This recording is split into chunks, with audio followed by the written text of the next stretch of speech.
Greetings, viewers, and thanks for joining me out in the garage today.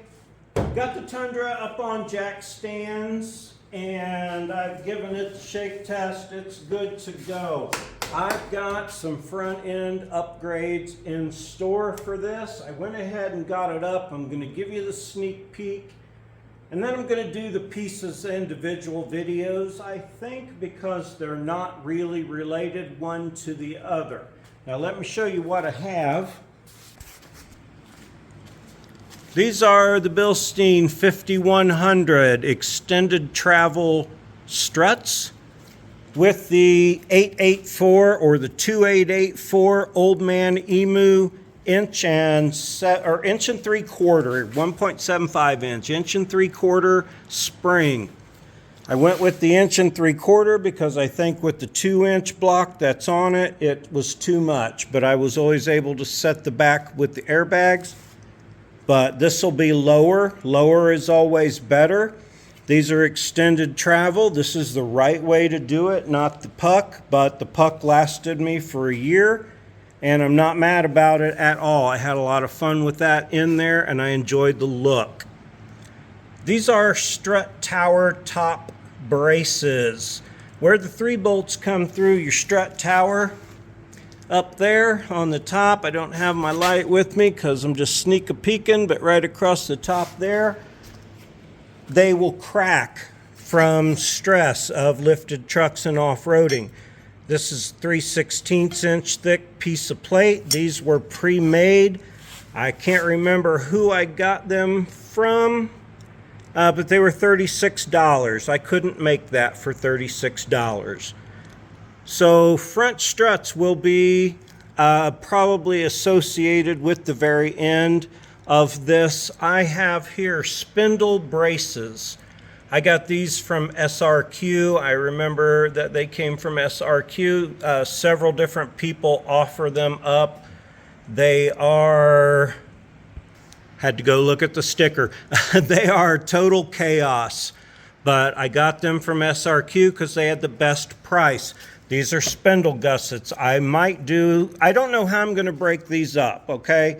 But the truck's already up. I'm going to do a tear down video. I'm going to do a let's get started video, and then I'm just going to jump into each one of these things. We'll see how it all turns out. They could be short videos. I don't know. So, spindle braces, these go on here to keep you from bending your spindle. I have new upper ball joints also. Right here, new Toyota upper ball joints that I'm going to install, but I'm going to weld these in place with that ball joint in there, and then I can pop that ball joint out and put my new ones in and not fear of warping it or melting all the grease out of my new ball joints. This is the Solo Motorsports upper control arm brace double shear kit. Now I've done lots of investigating and lots of researching and lots of looking. This is pretty inexpensive, and I have taken my 4Runner apart twice. Both times the upper bolt was bent, causing the alignment in the steering wheel to be off, and I have both of my front spindles are bent. I know I beat on that a lot harder than I do this, but this is also heavier and bigger, so to prevent any future problems, I'm hoping.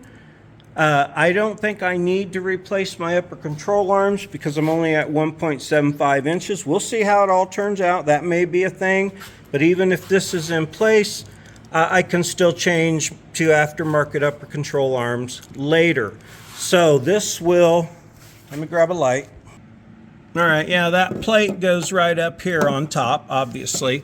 The double shear kit runs from the frame, which I'll have to remove these rubber pads, up to this part of the bolt right here, and runs from the frame, moving the light, sorry, from the frame up to this bolt right here, and then it ties into the back sides of the strut tower also. So, new ball joints, double shear for my upper bolt. I think it's important. Spindle gussets. I don't want to bendle my spindle.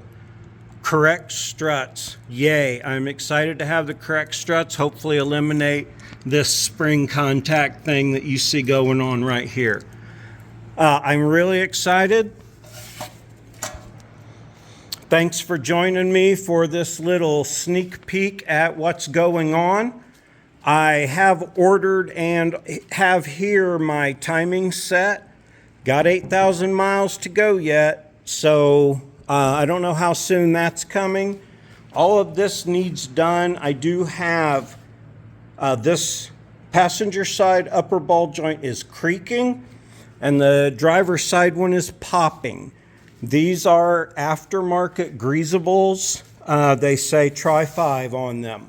I have no idea when they were put in. They were put in before this came into my family. So anyway, enough about that. Some fun stuff coming up for sure here.